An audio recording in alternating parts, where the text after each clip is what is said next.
de mes pensées, prends le contrôle de mon âme et de mon esprit. Seigneur, je te remets toutes choses. La Bible dit que ta parole produit la vie. Seigneur, que ta parole, je te prie, apporte la vie ce matin. Que ta parole, je te prie, viens consoler un cœur ce matin.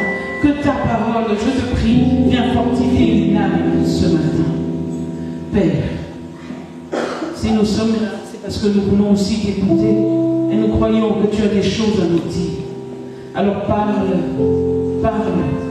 nous t'écoutons au nom de Jésus. Amen. Amen.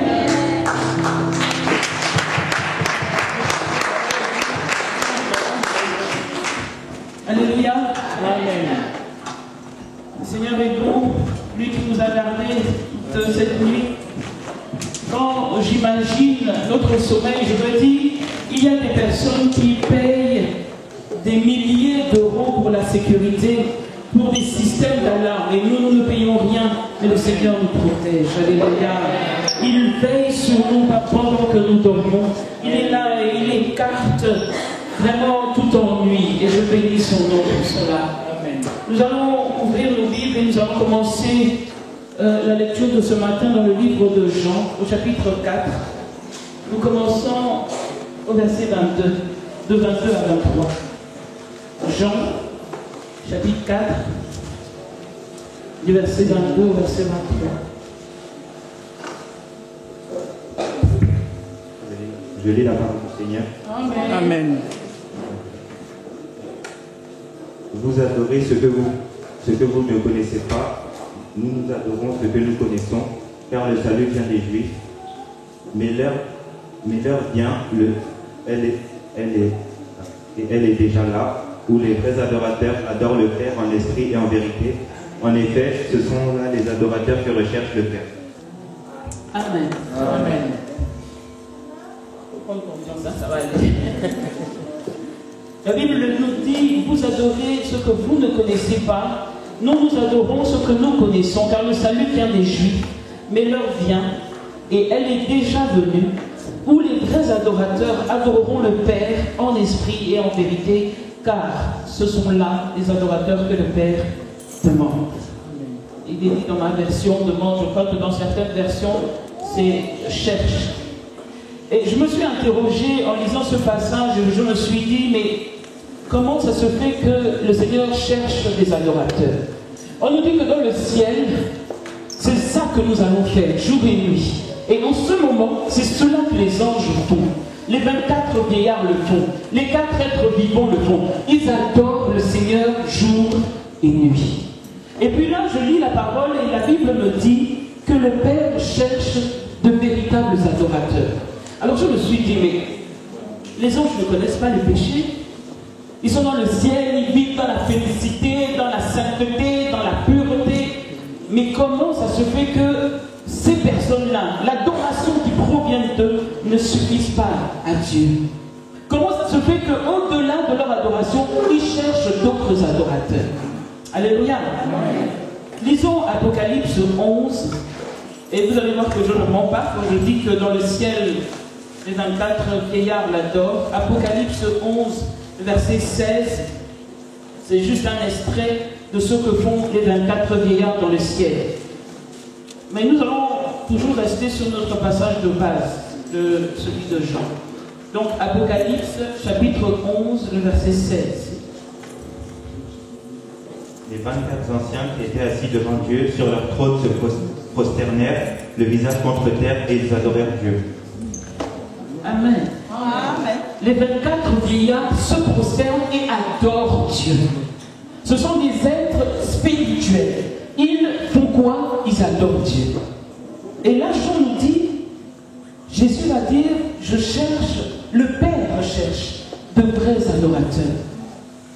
Et ça m'a secoué. Je me suis dit, mais comment, Seigneur? Pourquoi tu cherches des adorateurs? Il y en a qui t'adorent tous les jours. C'est vrai que nous aussi, on l'adore de temps en temps. Mais dans le ciel, tu as une adoration permanente.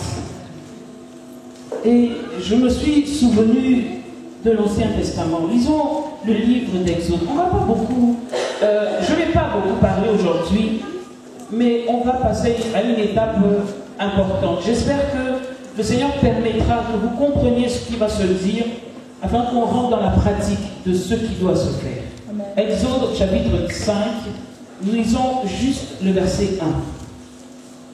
Moïse et Aaron allèrent ensuite annoncer au Pharaon, voici ce que l'Éternel, le Dieu d'Israël, voici ce que dit l'Éternel, le Dieu d'Israël. Laisse partir mon peuple pour qu'il célèbre une fête en mon honneur dans le désert. Amen. La Bible nous dit que le peuple d'Israël était enchaîné en esclavage pendant 400 ans en Égypte. Ils criaient au Seigneur, ils pleuraient devant sa face, et puis le Seigneur entend leurs cris et envoie Moïse. Et vous savez, le but de Moïse, sa mission, c'était de dire à Pharaon, laisse aller mon peuple pour qu'il m'adore. Donc il n'y avait pas un autre, je dis, on pouvait dire, bon, le peuple souffre, et puis Dieu va dire, bon, je viens, je délivre mon peuple pour qu'il ne souffre pas. Non. Dieu dit, j'ai besoin qu'il soit délivré juste pour une raison, pour qu'il m'adore. Dans cette version, il est écrit pour qu'il célèbre une fête en mon honneur. Et dans une autre, il est bien dit pour qu'il m'adore dans le désert. Donc, la mission de Moïse, c'est pourquoi le Seigneur l'a utilisé, l'a arraché, c'était pour qu'il permette que son peuple l'adore. Et j'ai compris maintenant pourquoi Dieu dit qu'il cherche de véritables adorateurs. Il cherche des personnes qui l'adorent, c'est vrai, en esprit, en vérité, mais il ne cherche pas des anges, il ne cherche pas des animaux, il ne cherche pas n'importe qui. La Bible dit dans Jean, il cherche, le Père cherche des vrais adorateurs, c'est-à-dire des gens qui ont une relation filiale avec Dieu, des gens qui reconnaissent que ce Dieu-là, c'est leur Père, des gens qui te disent non, c'est pas tout simplement un Dieu assis sur son trône qui est venu, qui a créé le ciel et la terre. Non, c'est aussi mon Père. Il cherche, écoutez bien ce que dit Jean, on va revenir. Il dit, vous adorez un Dieu que vous ne connaissez pas. Mais nous les Juifs, nous adorons quelqu'un que nous connaissons.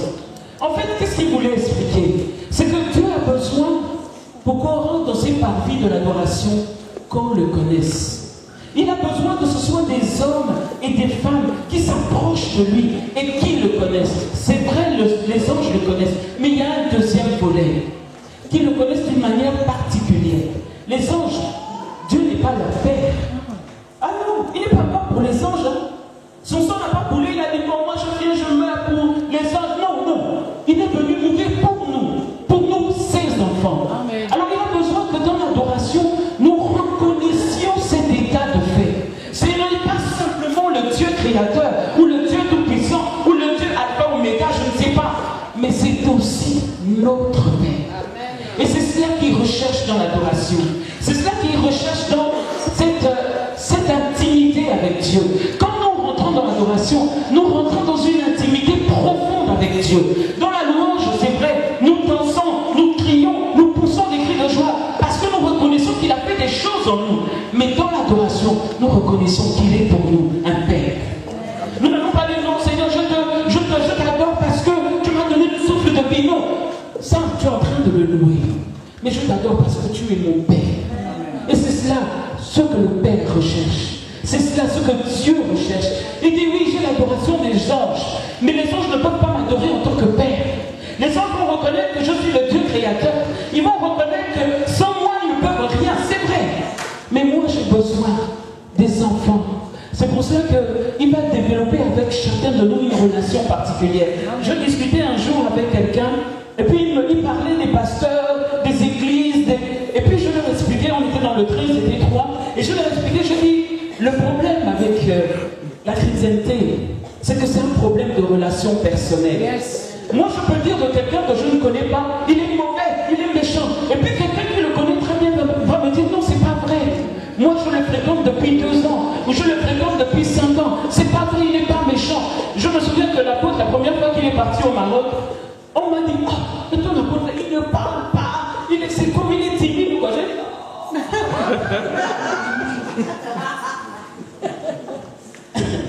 Je dis, ah non, c'est parce que vous ne le connaissez pas. Je crois que la deuxième fois, ils l'ont connu. Parce qu'ils m'ont plus redit ça. Mais ce que je veux dire, c'est que la relation qu'on a avec quelqu'un, Ça veut dire que, autant de... Je veux dire, on connaît mieux une personne, plus on la fréquente. On connaît mieux une personne, plus on la côtoie. Je saurais que, bon, elle aime manger telle chose, et pas ça. Je saurais qu'elle aime telle couleur, et pas une autre. Je saurais qu'elle aime qu'on fasse tel cadeau, et pas un autre. Je saurais qu'elle aime qu'on fasse attention à son anniversaire. Moi, mon mari, même si tu ne lui souhaites pas, joyeux anniversaire, parfait, c'est moi qui lui rappelle de temps en temps que, en fait, c'est ton anniversaire aujourd'hui. Mais il y en a pour qui c'est important.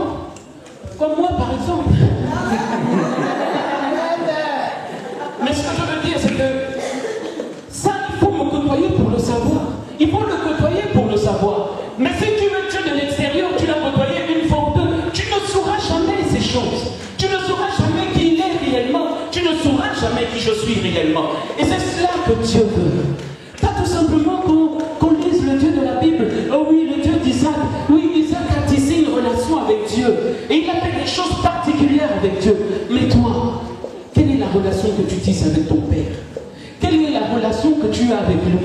L'adoration, c'est aller dans l'intimité avec celui qu'on connaît. C'est aller dans l'intimité avec celui qu'on aime. C'est aller dans l'intimité avec celui qu'on chérit. C'est aller dans l'intimité avec celui qu'on reconnaît comme l'être le plus cher pour nous.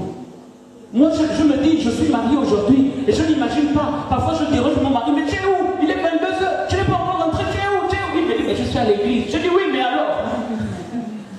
Parce que c'est l'être aimé. Mais quelle est la relation que nous tissons avec Dieu? Est-ce que pendant une journée, nous disons, oh non, mon Dieu, je ne me suis pas approché de toi, il faut que je rattrape ce temps? Est-ce que pendant une semaine, nous pouvons passer le temps sans lui parler et nous disons, c'est notre Père? Et nous disons, c'est celui qui a le plus d'importance pour nous dans nos vies. Le Seigneur veut ramener cette intimité, veut ramener cette relation entre lui et nous. Une relation de père à fils, de père à fille. Moi, je vois les coups de fil de mon mari, papa. Tout le temps, ses enfants l'appellent papa, n'est-ce pas, Boris? Papa. Mais oui, parce que c'est leur père. Et c'est normal. Et moi, je le vois avec son père. Tout le temps, il s'appelle. Il peut s'appeler 5 fois dans la journée. Chaque fois, je dis, mais qu'est-ce que vous vous dites au bout de 5 fois dans la même journée? J'avais encore des choses à vous dire. Mais il s'appelle parce que c'est le père. Et c'est cela que l'adoration veut redéfinir. C'est cela que Dieu recherche. Quand il dit qu'il cherche de véritables adorateurs, ce n'est pas les anges. Il ne cherche pas les 24 vieillards. Il ne cherche pas les 4 êtres vivants qui jettent leur couronne à ses pieds. Il cherche tout simplement un fils, une fille qui reconnaît qu'il est son père.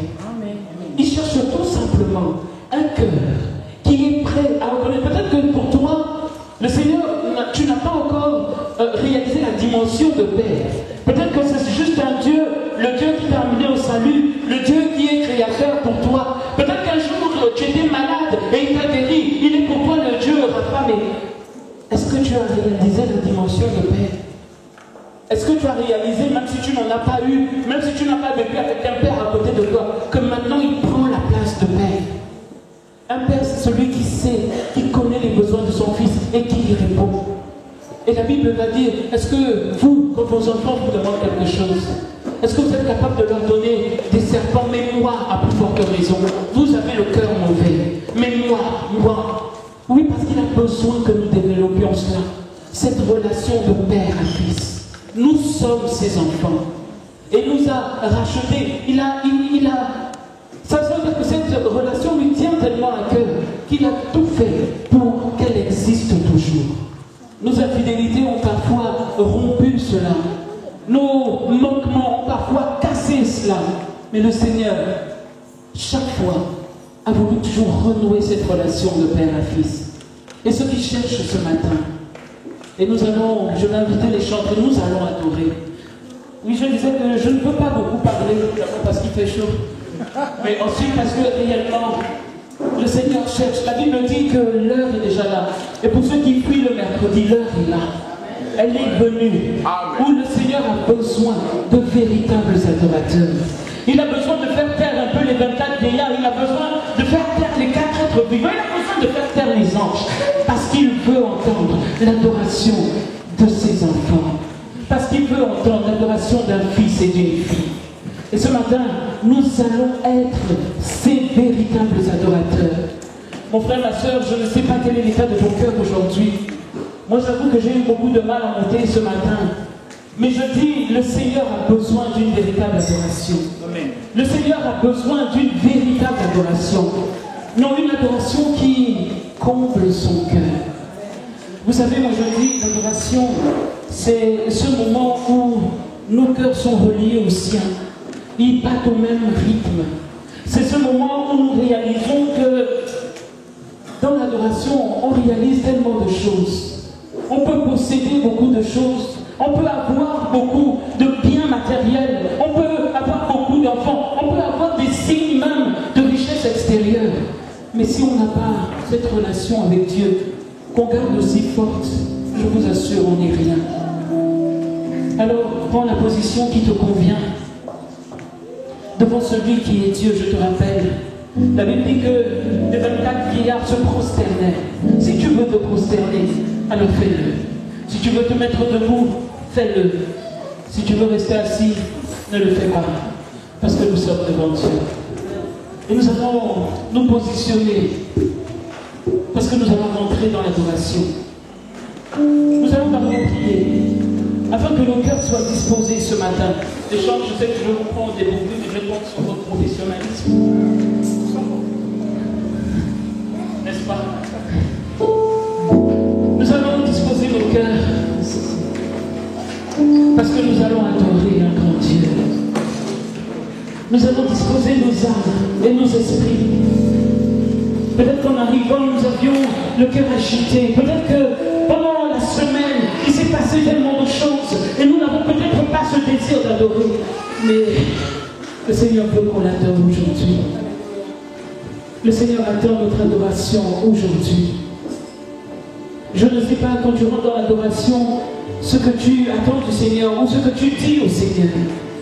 Mais ce matin, il aimerait renouer la relation de paix avec toi. Ce matin, il aimerait te faire connaître cette dimension. Il cherche des fils et des filles qui l'adorent. Prions ensemble afin que nos cœurs soient disposés. Prions afin que le Saint-Esprit vienne nous imprégner de ce parfum d'adoration. Alléluia. Seigneur. Oui, Éternel, je te bénis parce que tu es le Dieu qui nous accorde tellement d'importance. Seigneur, parfois nous ne réalisons pas que nous avons de l'importance à tes yeux. Et nous marchons toujours la tête baissée parce que nous nous disons les vents et les marées de la vie nous poussent d'un côté et d'un autre. Mais ce matin, tu nous rappelles, combien nous avons de l'importance pour toi. Tu cherches.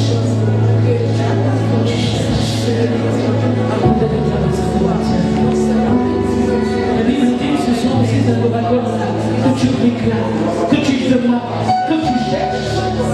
Ce sont ceux-là qui reconnaissent qu'ils ont comme Dieu le Père. C'est pour cela que Jésus va dire dans cette prière, notre Père qui est aux cieux.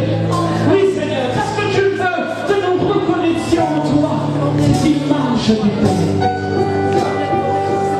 Seigneur, laisse ce matin que nous puissions rentrer dans cette prière d'adoration. Laisse ce matin que nous soyons ces adorateurs que tu cherches. Arrête de chercher, Seigneur, parce que nous sommes là. Et nous voulons.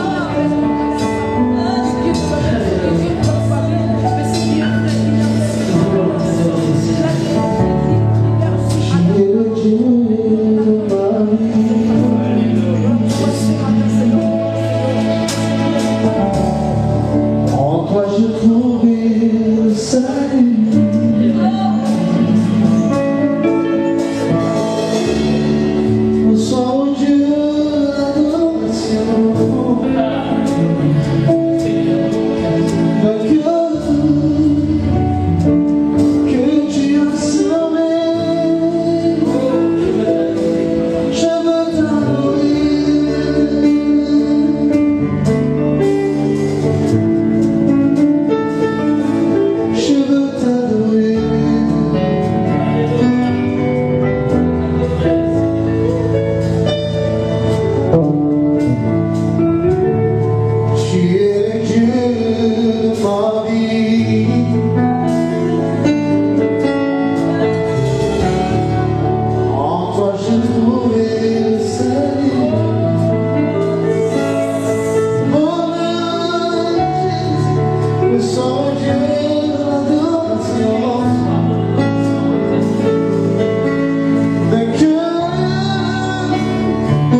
Emmanuel, reçois toute la gloire.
J'étais dans l'abîme et j'ai vu passer Bouddha. Après Mahomet, c'était Confucius. J'ai vu des prophètes qui ne pouvaient rien pour moi. Mais lorsque je vis Jésus, il m'a sauvé. On me dit souvent que Jésus n'était pas mort, mais le répète, il était tout blanc. Jésus était juif, il n'était pas de ma race. Maman, tout ce que je sais, il mourit pour moi. Il est dans mon cœur, il fait bouger toute ma vie. Et si moi je vis, c'est lui qui le veut. Même si je tombe, c'est Jésus qui me relève. Il me tient la main, je l'aime bien. Il est dans mon cœur, il fait bouger toute ma vie. Et si moi je vis, c'est lui qui le veut. Même si je tombe, c'est Jésus qui me relève. Il me tient la main, je l'aime bien. J'étais dans l'abîme et j'ai vu passer Bouddha. Après Mahomet, c'était Confucius. Moi j'ai vu des prophètes qui ne pouvaient rien pour moi. Mais lorsque je vis Jésus, Jésus m'a sauvé. Alléluia. Jésus est partout et j'ai prié avec joie. Les mains de Jésus, Jésus est ma foi. Il est au-dessus, il ne peut plus passer.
so good.